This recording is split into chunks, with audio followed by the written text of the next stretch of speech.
Biden visits protest site in Delaware hometown. Joe Biden left his home Sunday afternoon amid the coronavirus pandemic to visit the site of last night's protests in Wilmington, Delaware, according to posts on the presumptive Democratic nominee's social media accounts. "The only way to bear this pain is to turn all that anguish to purpose. And as president, I will help lead this conversation, and more importantly, I will listen, just as I did today visiting the site of last night's protests in Wilmington," Biden wrote on Instagram. Videos on the candidate's Instagram stories show him wearing a mask and taking photos with men who appear to be supporters, also wearing masks. "You gotta get that crazy guy out of office, Biden," one man in a Delaware State University T-shirt can be heard saying in the video, referring to President Donald Trump. The group rotates to each take a photo with the former vice president. Save us, please, save us," he adds. In a statement released late Saturday evening, Biden empathized with protesters, acknowledging the pain and fury caused by racial injustice, but warned that the act of protesting should never be allowed to overshadow the reason we protest. "Protesting such brutality is right and necessary. It's an utterly American response. But burning down communities and needless destruction is not. Violence that endangers lives is not. Violence that guts and shutters businesses that serve the community is not," Biden said.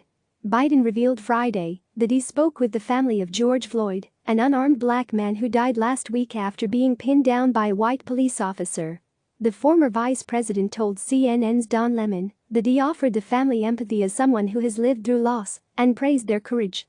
"I was truly impressed with their courage and their grace during this unimaginably painful time," Biden said.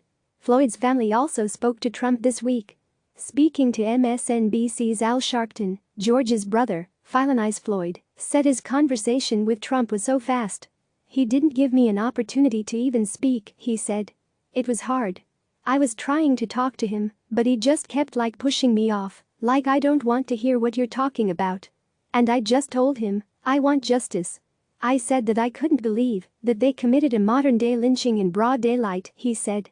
Biden's actions in the aftermath of the police killing stand in contrast to Trump, who critics on both sides of the aisle have said stoked tensions over protests and riots by threatening police retaliation and military intervention.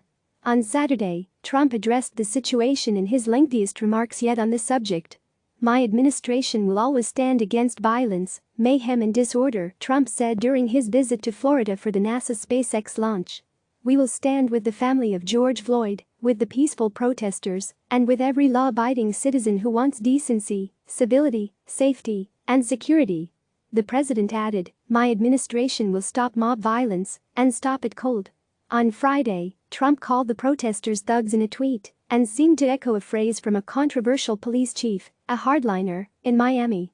Trump wrote, "When the looting starts, the shooting starts."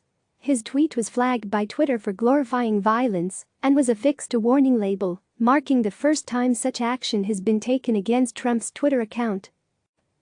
Click subscribe to receive the latest news.